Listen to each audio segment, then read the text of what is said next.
골짜기를 걷는 법이라는 주제로 하나님의 말씀 전하겠습니다. 사랑하는 제일교회 성도 여러분, 아침에 일어나 창밖을 보면 어떤 날은 맑은 하늘이 펼쳐져 있고 또 어떤 날은 잿빛 구름이 가득한 날이 있습니다. 아니면 또 햇빛이 쏟아지는 날이 있으면 좋겠지만 예고 없이 찾아오는 비바람 같은 날들도 분명히 존재합니다. 마치 신앙생활 속에 찾아오는 갑작스런 고난처럼 말입니다. 그때 우리는 우산을 펴듯 비를 맞이할 준비가 필요합니다. 하지만 문제는 그 준비가 생각보다 쉽지 않다는 것이죠. 제가 고등학생 때 학원을 마치면 저녁 12시가 넘어서 집에 들어가게 됐습니다. 근데 인천에 있는 이 집은 아파트 단지로 들어가려면 굉장히 좁은 골목을 반드시 통과해야만 했습니다. 근데 그곳은 가로등이 많이 없어서 정말 그 순간만큼은 칠흑같이 어두운 골목길이었습니다. 그렇게 어두운 골목길을 20초 정도 반드시 걸어가야만 집에 도착할 수 있었습니다. 그럴 때마다 어릴 때부터 배운 것을 사용하였습니다. 어릴 때부터 배운 것이라고는 내가 힘들고 어려울 때 주님을 찾아라 라는 것뿐이었습니다. 그래서 너무나도 무서운 나머지 그 당시에 속으로 하나님 제발 무서워요 이러면서 굉장히 열심히 뛰어 들어갔던 적이 있습니다. 그러면 조금은 마음이 안심이 되어 그 짧지만 칠흑 같은 골목길을 통과할 수 있었습니다. 우리는 살아가면서 예상치 못한 순간에 웃을 일도 있고 또 눈물을 흘릴 일도 있습니다. 평탄한 길만 걷고 싶지만 신앙의 여정은 언제나 그렇지 않죠. 고난은 꼭 우리의 발걸음이 한결 가벼워졌다고 생각하는 순간 불쑥 찾아오게 됩니다. 건강했던 몸이 아파지기도 하고 또는 나의 계획이 전부 틀어지며 현실적인 문제들이 마음을 굉장히 어지럽게 합니다. 이러한 순간이 다가오면 분명 우리들 신앙이 흔들리게 됩니다. 혹시 여러분도 그런 순간에 이러한 질문을 해본 적이 있습니까? 하나님은 어디 계십니까? 하나님 만일 나와 함께 한다면 왜 제가 이런 고난을 겪어야 합니까?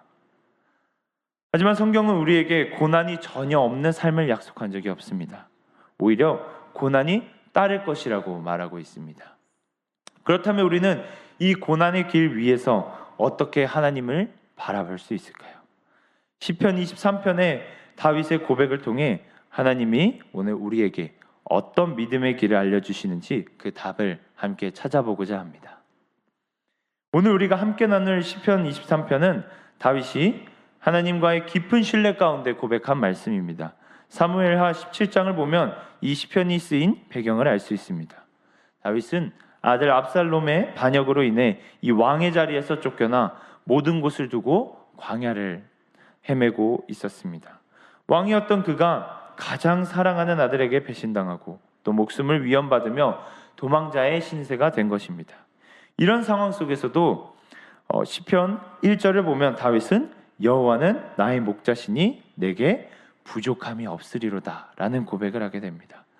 그의 현실은 부족함 투성이었지만 그의 시선은 현재 상황을 바라보는 것이 아니라 항상 하나님께 향해 있었습니다. 그러한 다윗은 또 이렇게 고백합니다. 내가 사망의 음침한 골짜기를 다닐지라도 해를 두려워하지 않을 것은 주께서 나와 함께 하심이라. 여기서 중요한 것은 골짜기를 피한다라는 것이 아닙니다. 지날지라도 라는 표현을 했다는 것입니다. 하나님은 그 골짜기를 완전히 건너뛰게 하시는 분이 아니라 우리와 함께 지나가게 하시는 분이십니다. 즉 신앙의 여정을 걷는 것은 그 길들을 점프하거나 또는 우회해서 지나가는 것을 믿는 것이 아니라 그 길을 너무나도 힘겹게 걷고 있을 때 하나님이 함께 하셔서 무사히 걸어갈 수 있게 됨을 믿는다는 것입니다. 이때 다윗은 주의 지팡이와 막대기가 나를 안위하시나이다 라고 덧붙입니다.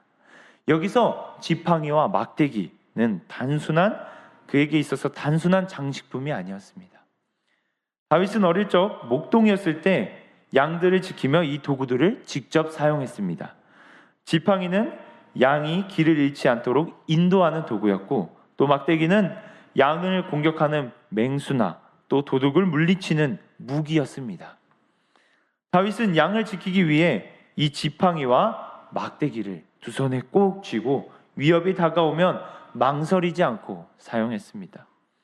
그는 자신의 어린 시절의 경험을 떠올리며 하나님이 바로 그런 분이라고 고백한 것입니다. 하나님은 단순히 곁에 서서 계시는 것이 아니라 그 고난길을 걸을 때 그 길을 잃지 않도록 인도하여 주시고 우리를 위협하는 모든 것으로부터 보호하신다는 사실입니다. 우리의 신앙생활 속에서도 고난을 지나갈 때 하나님이 우리의 길을 막으시는 것 같이 느낀 적이 있지는 않으십니까? 하지만 내가 만든 계획이 좌절되고 길이 막히는 것은 오히려 하나님이 우리를 잘못된 길로부터 지키시는 막대기의 역할이었을 수도 있던 것입니다. 또 때로는 마음이 무너진 우리를 말씀으로 붙드셔서 다시 걷게 하시는 것이 바로 지팡이의 역할 또한 하였던 것입니다. 다윗은 자신의 삶 속에서 이 보호하심과 인도하심을 너무나도 많이 경험했고 그것이 그를 두려움이 아니라 오히려 평안으로 이끌었습니다. 성경 속 하나님의 사람들도 마찬가지입니다. 요셉은 감옥이라는 깊은 골짜기를 지나며 하나님의 계획을 배웠고, 또 모세는 홍해 앞에서 길이 없는 상황 속에서도 하나님의 인도하심을 배웠습니다. 또 다니엘은 사자굴이라는 죽음의 자리에서 하나님의 보호하심을 체험했습니다. 다윗 또한 모두 골짜기를 피해간 것이 아니라 하나님과 함께 골짜기를 통과했다는 사실입니다. 그러므로 우리는 기억해야 합니다. 다윗의 인생의 어두운 골짜기는 피할 수 없지만 거기서 우리는 결코 혼자 서 있지 않다는 사실입니다. 하나님이 우리의 지팡이와 막대기가 되어주셔서 함께하여 주시고 인도하시고 보호하여 그 골짜기를 무사히 통과하게 하여 주신다는 사실입니다. 이 사실을 붙드는 순간 우리의 두려움은 믿음으로, 확신으로 바뀌고 불안은 평안으로 바뀌어 그 어둡던 골짜기를 무사히 걷고 통과할 수 있게 됩니다. 이제 말씀을 맺고자 합니다. 사랑하는 제일교회 성도 여러분, 다윗은 인생의 가장 어두운 순간임에도 이렇게 고백했습니다. 내가 사망의 음침한 골짜기로 다닐지라도 해를 두려워하지 않을 것은 주께서 나와 함께 하심이라. 주의 지팡이와 막대기가 나를 안위하시나이다. 이 고백은 단순한 위로의 말이 아니라 실제로 경험한 다윗의 신앙 고백인 것입니다. 다윗은 자신을 지켜주던 목자의 지팡이와 막대기처럼 하나님이 자신의 전 생애를 지키고 인도하신다고 믿었습니다. 우리도 마찬가지입니다. 하나님이 함께 하신다면 그 길이 골짜기든 또는 광야든 또는 험한 산길이든 상관이 없습니다. 우리를 보호하시고 인도하시며 결국에 그 끝에 회복의 자리로 이끄실 하나님을 믿고 걸어가면 됩니다. 때로는 눈앞이 캄캄해도 하나님은 여전히 우리보다 먼저 앞서 가시기도 하시며 또한 우리들의 곁에서 손을 붙들어주고 계십니다.